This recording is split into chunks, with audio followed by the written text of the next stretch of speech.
No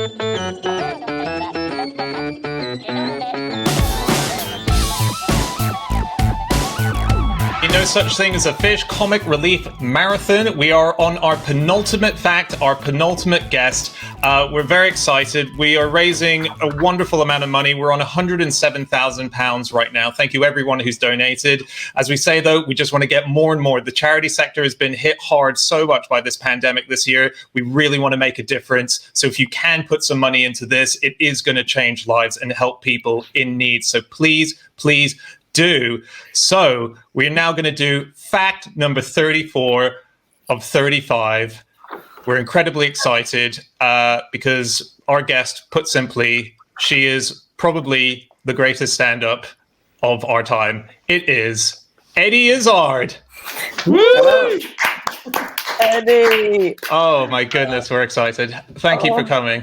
Thank you. That is quite very good to be here. Well done for doing this sterling work of 19 hours plus, over 19 hours now, heading towards 2021. So yeah, crazy stuff you're doing. And you're also the marathon. You've done so much of that. I mean, we're doing peanuts in comparison to the time that you've managed, and you were running the whole time. We're sitting. Well, that's an interesting thing. I found that talking while running on a treadmill is not much fun because nothing changes. It's interesting how much you need the running of outdoors scenario, because cats, dogs, weather change, trees, things to look at, stimulus coming into your eyes and your ears. It's so much compared to bum, bum, bum, bum, bum on a treadmill. And so and we hadn't planned this, but as soon as I got on the treadmill back in January the 1st, I said, can I talk to not just a few people a day, but can I talk to people every half an hour? It ended up. So about 6.5 hours worth of podcast every day, which kept it going, as opposed to you'd assume it would tire you out, but it actually kept me going, especially if they were interesting. And in the end, it was George Clooney counting down to 12 midnight and the bombs of Big Ben, and which is kind of crazy. Yeah, that is very cool. Well, thank you for doing the show, and let's kick into it. Our 34th fact of the show, and that is Eddie Izzard. For a brief period during the war, Churchill slept, bathed, drank champagne, and ate caviar in a disused underground tube station in London. Bathed. Wow. This makes it sound like he had a kind of crazy lost weekend spell where he just, he took a bit of time out from the war, a bit of self-care. How brief was it? I don't know how brief. I just know the main fact. I think it was for certain periods. Like there was Churchill's bunker. Churchill's, they don't call it Churchill's bunker because that sounds like Hitler's bunker, but it's Churchill's underground war rooms. I've noticed that the name is different because as soon as you put bunker on it, you assume you just see this link to a Hitler thing. But there are the Churchill underground war rooms which are separate, but they weren't set up at this point. And it was the idea that if there's endless bombing going on during the Blitz, what do you do? Because you stay in the rooms, you could get blown up. So they underground tube stations, which the populace were using, but there was one or two that had stopped being used. And this one's by Green Park. And I remember it being, I picked up on this fact. And if you go and look at the street where it's mentioned, I think you probably even put it in Google Maps. That would show you where it is. You can actually see where the entrance is, even though it's just a door in a wall. But you can see that style of tiling that they do on the underground stations back in the old days. I love that. You know, when you walk around a city, especially London, and every brick actually holds like some bit of history, or every shape, if someone could tell you about it, it's like, oh wow, so Churchill just hid down here, and I've walked past this every day for 10 years. Yeah. I mean, the Blue Plaque project is, I think, the best thing that's happened to the walls of London. As you walk, it's just heaven. We have a road just down from where we are in Covent Garden, where Henry Melville lived, right next to where Benjamin Franklin lived. Not at the same time, but it's just like, wow, two astonishingly massively important people in this one spot. If you walk in Soho, you can see where the television was first used and shown for the first time. You can see the place where David Bowie recorded his Ziggy Stardust albums. I mean, it's just awesome. We're very good at telling people what happened in these rooms. And who's Henry Melville? He's related to Herman. Yeah, I try to brush over the fact that I got the first name wrong by just heading towards the surname. Well, Moby Dick. Moby Dick. The Oh, author. Moby Dick. Yes, Moby me and Dicker. dyslexia. I don't know my writers because they didn't write for dyslexic kids. Well, it doesn't So I help so refuse much to- when you get the name wrong as well as not knowing who it is. I like Also, to keep you on your toes. Herman Melville was not really writing for anybody. He was writing for the whales. It's hard. Wasn't that based mainly on fact? Didn't he actually spend a lot of time hunting a big fucking whale? He did. Can I swear? We're all. Yeah, it really was based on a. Yeah. I remember wasn't it? Andy once saying that there was an entire, because I haven't read Moby Dick, but I remember you saying that there was an entire chapter related just to the whale's penis. Was that? I Really? think that's right. I think it's how they treat it once they've got it, and they use the foreskin as a kind of Macintosh, and while they're making the blubber. It's a very convoluted. When you say Macintosh, it's not the computer, is it? No, sorry. A very, very basic computer. Do you guys know the website Clickhole? This is now not relevant, but Clickhole is an extremely funny website, a sort of satirical Onion spin-off. And they once printed an article which the headline was, "My time on a commercial whaling ship completely changed the way I view life." And the article was just the entirety of Moby Dick. It's about 300,000 words they just copied into this article. That's so good. There's something I'm going to say about the blue plaques, which is that I think that you got National Trust and English Heritage, two competing, which I didn't realise there were two competing in England heritage site groups, and there could be more, and there could be difference in Wales, Scotland, Northern Ireland. But you've got to be dead to get a blue plaque, which is a terribly difficult requirement, to be able to appreciate what the plaque is going to say. But also other people, I know the London County Council just used to put theirs up. So that's obviously not English Heritage or National Trust. And I think some people just put up blue plaques. They just stick them up because in the end, I think it's more fun, the whole thing of should you be allowed to have a plaque, have you passed the requirement? Just shove a plaque up, I think. I know English Heritage and National Trust going to hate me for this, but I would rather know a true fact about what was happening in London, because we have got them. We are tripping over ourselves in history. And shove them up there and say stuff like that, because there's a place down the river where you can see steps in the river, and there used to be not a gallows, but what's the thing? The metal caves that you put people into, the pirates into when. Yeah. Oh, I do know. Oh, I know what you mean. Not a gasket, ducking, not a ducking stool. It's not a gasket, not a junket. God, I even have the word in my head. But anyway, the word will come back. No, gibbet. That's it. It's a gibbet. It's a gibbet. Yeah. And that was put in, and pirates were held down there, and they had to have the water cover their head 3 times before they were considered dead. And you can see the steps where that went out to in the river. So they should have plaques there that say, look for the steps. And there should be history plaques all over the place. And not just, you've got to go through certain things and have stuff up. Because I find the history, I was going to say history is a repetition of human beings' behavior, because I came up with a theory on history, which is history plus the change in society multiplied by the change in technology equals the future.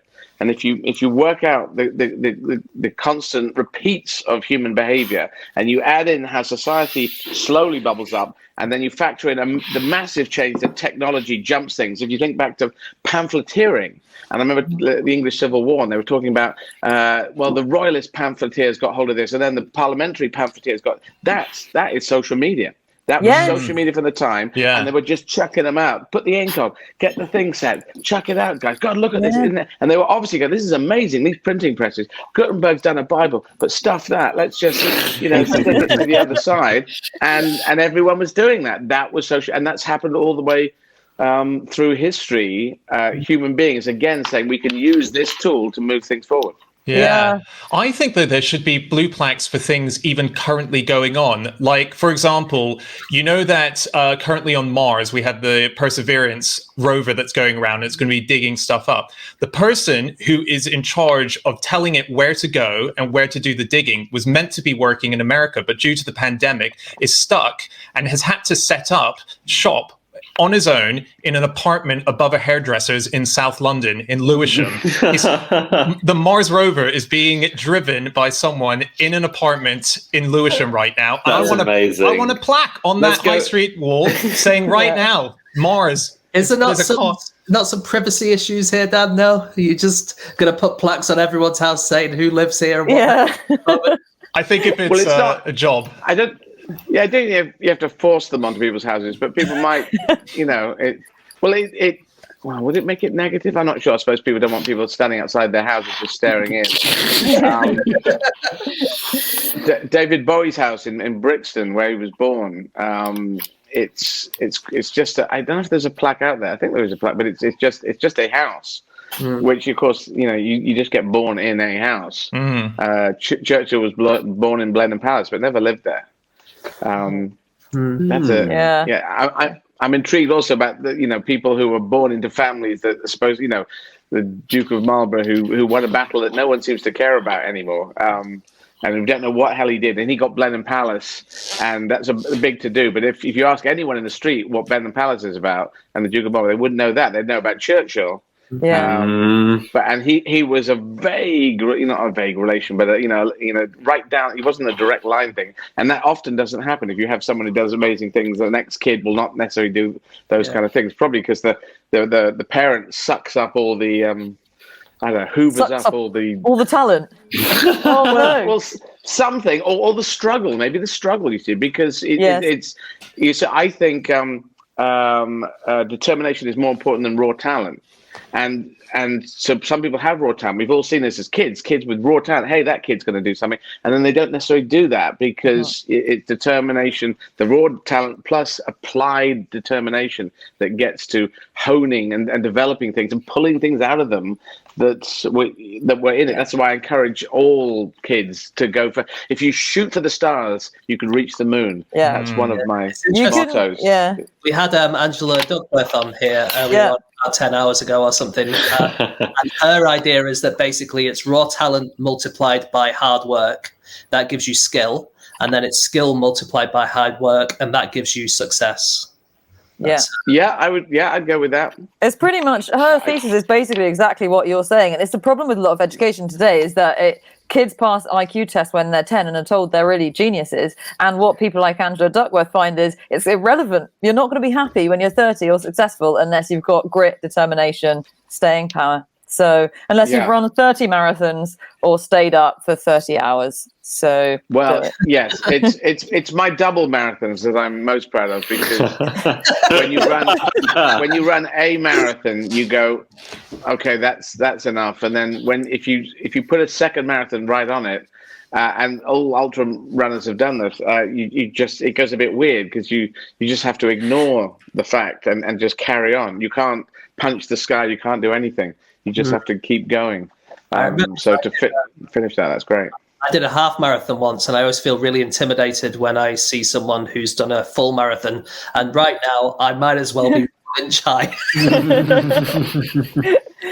Well, it's the but all it is just determination, and it's all head stuff as opposed to body stuff. You think it's all get the body to that place, but no, the head drags the body. The body James, does not push the head. I've run 8 kilometers a handful of times in my life, so I'm quite a long way behind you. So Still 8's more than 6 or more than 5. Yeah. Certainly 8's more than 6. You can't deny it. I got a fact about Churchill and his. I think we should call it a bunker. I think we should try and reclaim the word bunker as a neutral. It's an easier word. Lair.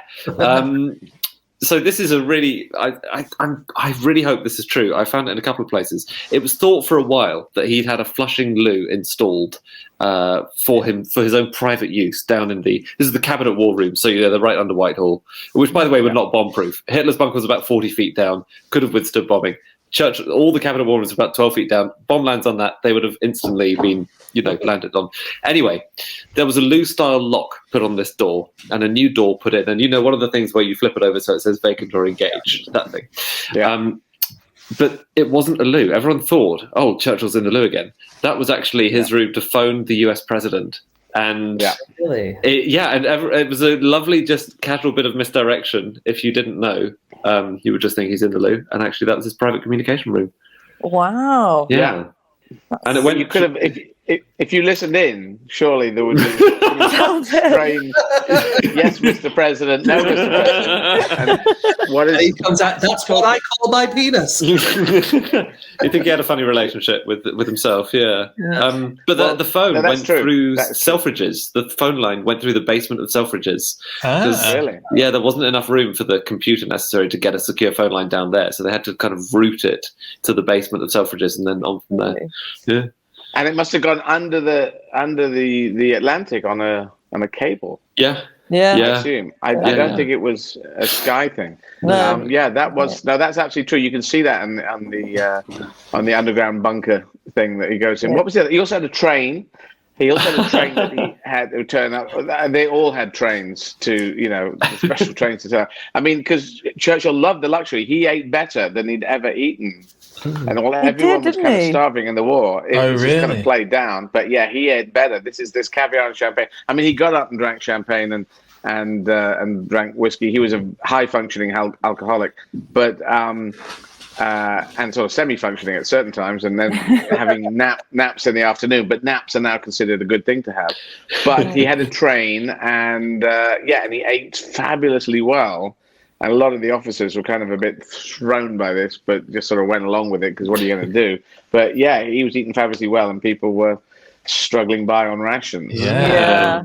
I like the fact that it was called Down Street for a start. The station's called Down Street because he was very reluctant to leave Downing Street. Right. And I like to think the only way they could persuade him was to go, okay, it's Down Street. It's basically and also the fact that the reason it was closed down and that he could move into it, this underground, and it was while they were building the war rooms, it was like a stopover, was because it was in Mayfair and it was built there, but no one in Mayfair wanted to use this tube station because they thought travelling on public transport was terribly common, and they all got their own cars everywhere, and they hated it being there because they thought it would invite the commoners in.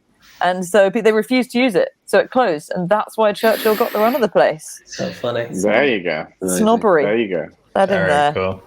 Underground London. I think there's a whole load of things underground in London which are fascinating, and links to the British TV series Edge of Darkness, where there's a whole underground thing, which isn't a London thing, but more, and it's a fictitious story, but it's an amazing story with underground.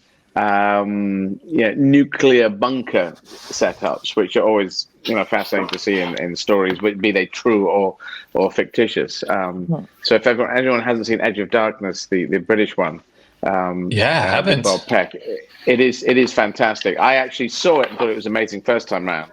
And that's why Spielberg put Bob Peck into the first first dinosaur. Jurassic Park?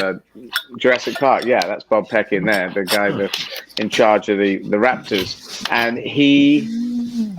and that TV series came out, and then it sort of disappeared and wasn't repeated. And then it came out on DVD, and I saw it. It was available, and I watched it again. I watched it, binge watched it. It's a binge watching thing. In fact, I'm going to watch it after this. I'm going to see it again. It's that good that you could watch it after this. I was going to sleep, but might as well do that now. Weekend set. So, what's it about? Oh, it's about people who are fighting for planet Earth, and Gaia, and their sort of eco warriors up against CIA involvement and nefarious groups that are using nuclear waste and flushing it in bad places and poisoning rivers, and it all goes up to the Whitehall level, and it's a great thriller, and it just works. I think it's Troy Kennedy Martin or one of the Kennedy Martins. So there's two brothers, but it's just great. Edge of Darkness, not the American remake, but which turned into a film, but the British 6-part series. It's just fantastic. But anyway, it's got that. But I should say at this stage, people listening in, do please donate. I think there's a crawler that go to comicrelief.com/fish. And please donate what you can, because these guys have been going for over 19 hours. Long, hard work to raise money, and this will really help people. I know about this because I've done raising money before, but please, if you can, go log on now. And headphones came out. Oh, that's bad. Oh, I'm going to go back. You're with us. Do my headphones work? Oh, dear. No, we know. Can you hear me? Alex might need to take you out if you can't hear us. Got two headphones in. Can you hear us, Eddie? This is the worst thing I was told. Don't get your head. It's okay. Out. Alex will sort you out. He got so overexcited. With the where plug. are we up to, Dan? On the old. We're currently on 109,000. Which is amazing. Please do as Eddie says, go to comicrelief.com/fish and help to donate more money to this. We'd love to. Let's say it'd be awesome if we could crack in the next few minutes 110,000. That's just 1,000 away. A million would be great. Eddie, are you back with us? Can you hear us? Yes, I can hear you. I can hear you clearly. Wonderful. Great, so, fantastic. Yes, you're going for 120, 125,000. That'd be great. You've only got this Richard Curtis after this, so please donate. I'll go on and give something. So I'll get you over 110. Oh, tip us over that. Thank you, Eddie. That would be amazing. I got a Churchill fact that we did on the show a long time ago, which I just find the most bizarre thing. It was during the war. Whenever Churchill got really angry, he would throw his teeth across the room. And he had dentures, and if something went wrong or he was told some bad news, for some reason he'd go, and he would chuck them at the wall, and they would often smash. Now, luckily, he had a spare set, but they were often at the repair shop from the last time that they were thrown. So a dental technician would get a call saying, Churchill's thrown his teeth at the wall again. They would quickly get to Downing Street, pick up the remnants of the broken teeth, give him a new set to pop in his mouth now that he's cooled down, and he would just go about, and it would be a cycle that went round. And it was so important to Churchill that he had his teeth that he actually excused his dentist, who was called Wilfred Fish, from going to war, because as far as they were concerned, the most important thing as leadership was Churchill's mouth. That was more important than anything. And because he kept throwing his teeth at the wall, they needed to keep people out of the front lines. Are you sure that's true? Because it sounds weird to me. I mean, it's almost like, I don't know, taking a vital bit of your body off and throwing it against the wall, and then saying, "Oh God, I have." Because if he threw his teeth off, then he'd look very gappy teeth. I mean, it just seems slightly bonkers to do. Are you sure it's true? Well, because he had two sets, so they would fix it and remodel it. I mean. I'm obviously questioning it. I'm obviously no. I think you're right. No, I think you're right. I think it was someone who was involved with the case who said it. It was someone, a dentist, or maybe the son of the dentist in question, the technician. Yeah, I don't know. Who the hell's called Wilfred Fish? I've definitely made that up. I mean, Wilfred Fish is clearly a wrong name. My point is, like the detective who goes, "That doesn't scan for me." It doesn't quite scan for me. That, and I have heard a lot of, I'm semi-encyclopedic on World War II, and I've never heard that one. Wow. Do you know? Okay. I've done a quick. I had a panic, and so I've looked it up. His dental technician was someone called Nigel Churchill, and it's his son, who I think is Derek, who said this, and he did used to flick them across the room. According to, Derek Churchill was the technician. His son Nigel Churchill said he used to chuck his teeth across the room. So take it up with Nigel. But he said he chucked them across the room against the wall, kind of thing, like. Fucking hell. And that's a good impression of Churchill there, actually. Yeah. Well, that's it. That's how people sound. Yeah. It bumps me. It bumps me rather, because it just Detective Izzard, not buying it. He does. I mean, he had major faults, Churchill. So there's major faults. But 1940, he was the right person to be there, definitely, because Halifax wanted to do a deal with the Nazis, and so he was the right person to fight that fight. But I just think throwing his teeth. He was also. He was a stressed man. He was under a lot of pressure at the time. I know, but you throw someone else's teeth. That's right. Give me his teeth. Not Halifax. Give me your teeth. He had another bunker. He had a second bunker as well, which I found really interesting. But it was so horrible that he only went there once, and then he dodged going for the rest of the war. It was in Neasden. And, yes, I heard about that one. Yeah, it was codenamed Paddock. And I can't really believe this next thing I'm about to say, but it was so secret that even King George VI wasn't told where it was, which I can only assume is because he didn't ask. Because I don't think anyone would have been said it. No, I think there was a distinct friction between George VI and George VI, sort of, because what did George VI know? What if you're members of the monarchy and you're not running the gig, are you there stamping? I need to know everything. Why do you need to know? Because Churchill was, he made himself Minister of War or Minister of Defence and Prime Minister, so he gave himself two positions, which to me actually just seems just one big position. But yeah, I could see him keeping things from George VI. Yeah. But because also, how much detail do you need to know? Because there's all the stuff. I bet you George VI didn't know about Enigma. I bet you don't. Yeah, maybe not. Yeah. They would have kept that on the down low because, and it's weird once you know that they had Enigma for a lot of the war. You think, why didn't we do better in between 40 and 43? El Alamein was when we were taken up. But if you compare El Alamein to Stalingrad, the Russians had done a massive sacrifice there. Without Russia, we wouldn't have won the Second World War. That's the thing that needs to be said and re-said. Because if people don't know the numbers on the Second World War, it was about 500,000 Brits died, about 500,000 Americans, and about 25 to 27 million Russians died. And the numbers are just insane. And but the Russians were, Hitler thought they were subhuman, but in fact they were superhuman. So well done, the Russian people. So not Stalin. This is the Russian people and Gorgy Zhukov. General Zhukov was the guy, and the Russian people. They were just amazing. So well done them. Yeah. Well done, the Russians. Are there any Russians listening or watching?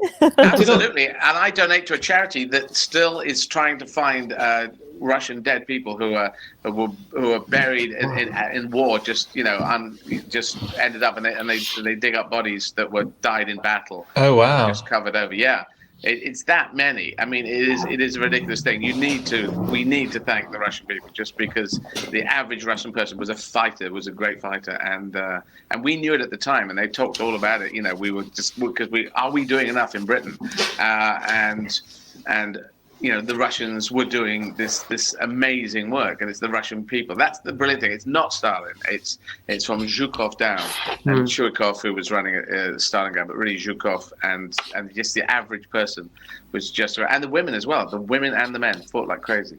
Brilliant. Yeah. We did a fact about 6 hours ago about people's first jobs, and I found out what Stalin's first job was. I'm not sure if this was his first job, but he was he an influencer? He was in a funny sort of way, Anna. He was. He was a weatherman. He was a meteorologist. He worked in a meteorological station. Was he? I can't remember where. Really? In Georgia. That's where it was. He had to note down barometer readings. Oh, yeah, he was Georgian, yeah. Yeah, and that was his only job. Stacked up, yeah. He wouldn't be doing it in China, would he? That was his only job, apart from ruling Russia. And notice this, that Stalin was born in Georgia, and that's way out to the east, and now a separate country, to the east of Russia. And he became more Russian than the Russians. And Hitler was Austrian, became more German than the Germans. Yeah. It's interesting, these people who feel that they're outside the loop, and the overcompensators. Napoleon. Corsica. Napoleon, Corsica, more French than the French. Yeah, if you track that, the overcompensators cause a lot of damage down the line, and Stalin did cause a lot of damage, and it was again, I say Zhukov. We should thank General Zhukov, because he was the guy that really saved Russia. Yeah. In your face, Churchill, hiding away in your bunker. Churchill was good. No, Churchill, he pushed, and he set up the SOE, the Special Operations Executive, and he really pushed to try and make things happen. But he couldn't get a lot of the British generals in the army were good sorts. They're good sorts, but they weren't tenacious bastards. And that's what you needed to be. You needed to be a fighter. You needed to be grit and grist and go for it. And also, it was tough. They had to be tough bastards, and a lot of the British guys weren't. The generals just weren't good enough at that. Yeah, gotta get some tough bastards. Like the Dominic Cummings ad. Well, it's the SS. If you're fighting the SS, you can't be Boy Scouts. You got to go in and you got to fight hard. And and again, the interesting thing is, what we know now about the extreme right is that it wasn't. You think World War II is about nations, wars against nations, but it isn't. It's about ideas, because there were extreme right people in every country, and it wasn't a German problem. World War II, it was a human problem, as we know now, as the extreme right is back and using lying as a tool as politics. And if you just say, here's an outrageous lie, and then also Hitler and Goebbels worked out this: if you lie big, it's easier to get away with it than lie small. And Trump did this when he said, "Oh, I've actually won the election," which was a complete and utter lie, but it was such a big lie that a lot of people floated along with it. So this is a stunning thing, that the big lie is easier to get away with than the smaller lie. Curious, huh? Yeah, that sounds like you're giving advice to the baddies. No. What I'm saying is, watch out for them. Yeah. Watch out for this, because if you allow lying to get to, if people can lie and then they get elected from lies, and if it's allowed to be used as a tool of politics, we are stuffed as human beings. And I just think this is the 21st century, and it's the coming of age of humanity, and we're going to make it a fair world for everyone this century, or we're not going to make it as human beings. Because I'm afraid I don't think God's coming down. I know if people believe in religion, well done for believing in religion after World War II, because he didn't come down for 60 million dying. So I don't think he's coming down for COVID. Hasn't come down for COVID, hasn't come down for SARS or Ebola. He doesn't seem to come down. God, if you're watching, we do need donations right now. Just giving .com. Well, this is it. We should, with God, we shouldn't need the donations, but we need people. It's good people. I think we are lucky enough to be this species we're here. So please do go to comicrelief.com/fish and donate and get us over these, and get us heading up towards 125,000, because these guys are doing sterling work here. But unfortunately, I just don't think a floaty, mystical bloke living upstairs in the clouds, and he always lived in the clouds, didn't he? Until we learned to fly, and then we flew through the clouds and said, "Oh, he's not there," and then no one mentioned it again. He was supposed to be in those bloody clouds, and no one had said, "Where's Jesus having a bath? Where's God having a shave?" Nowhere, and no one mentioned it. And this is the weird thing. This happens. He lives in the clouds. Oh, he doesn't. Oh, let's not talk about it. That is a thing of humanity that we tend to do. Well, he hid when he saw us coming in our planes. He hid behind the moon. And now we've gone to the far side of the moon. He popped behind Jupiter. So why is he hiding from us? Why isn't he coming out and coming down and saying, "What's this Hitler guy? I'm going to flick him off the board like a speech player." Well, that's what he should have done. That's all we want. Yeah. You take out one person, one idiot who's going out and just lying and being bombastic, and everything calms down.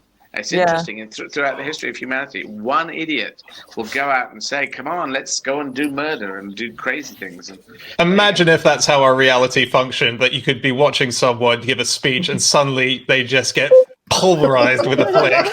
Yeah. That would be nice. The horrible extremists who say kill everyone. Yes, that would be, that's God's job, and God never does it. So I think it's up to us, kids. I think it's up to the goodwill of human beings, who should go on to comicrelief.com/fish and donate, as I will when I get off this, and then we can make the world a better place. And this century, 21st century, the coming of age of humanity. So I think we've got about 80 years to make it a fair world for everyone. That sounds like a big ask, doesn't it? A fair chance in life. That's what I'm pushing for. A fair chance in life should be the right of every human being. 80 years is long enough. We can do it. Yeah, it's long enough to do it, but it's actually a short time in the blink of the eons of history. But it's. I think we need to think that way, because that's what we're pushing up against. Because I don't think anyone's coming to help us. There you go. On that uplifting note, Dan, where's the goodwill of humanity got us? The goodwill of humanity. Well, we're currently on 111,000. We're over 10. Thank you, Eddie. Yeah, we're over 10. I still haven't put mine in, so I'm going to come up and put mine in. So that's great. That's just people. That's good people. You see, there are good people, and if you look at the numbers, there's probably a majority of good people to nutty people, to wrong people, to people who don't like other people. Because most of us are live and let live people. That's and that's what the great thing about towns and cities, where people might, they grow up and they go, "Well, you got to live and let live, otherwise the thing doesn't function." So that's why I like towns, metropolitan areas. Yeah. We're getting a lot of donations from Anonymous. I don't want to suggest that could be God, but I haven't seen any of us getting flicked off, so No, well, you wouldn't, because you're doing good stuff. Yeah, see? That's unless God's fighting on the bad side. If he's fighting on the bad side, then you go, "Whoa, what the hell is that?" Yeah. You know, if God doesn't have a moral compass, if God has lost his moral compass, where's my moral compass? Yeah. Oh, well, this guy looks nice. Because if you know the number of assassination attempts against Hitler, there was a whole bunch that he managed to survive, including there was a carpenter, a wonderful carpenter who tried to take him out. You know, and we're talking about assassination here, but this is a mass murdering F-head, fuckhead, as I said, in historical terms. This is Hitler. So this guy, it was about 1938. He built a thing into a wall. He tried to build a thing into a wall to take him out, but it just went wrong. But in the end, it was all of us had to get together to stop this person. Why are we so bad at assassinating? I always think I could do it if I had to. Like Castro, what were there, 700 attempts on his life? Oh, yeah. And it's just mad, like exploding cigars and sort of whales disguised as bombs disguised as, mad ideas. Wasn't there even a lady who was sent to kill him but ended up sleeping with him? Yeah. She just completely got it wrong. It was the beard. You need some plausible deniability. That's a problem. Yeah. We've just hit 112,000. Eddie, thank you so much for coming on. We're going to have to say goodbye now. I don't want to say goodbye, but we have to. Thank you so much for being here. You. Not at all. Thank you, guys. And again, people are donating fantastically. comicrelief.com/fish to make donations. Thanks, guys. And well done and keep going. Cheers. Thanks, Thank you so much, Thanks, Eddie Eddie. Izzard, everyone. And we'll be back in a couple of minutes with the co-founder of this whole thing, Richard Curtis. We'll see you in a minute.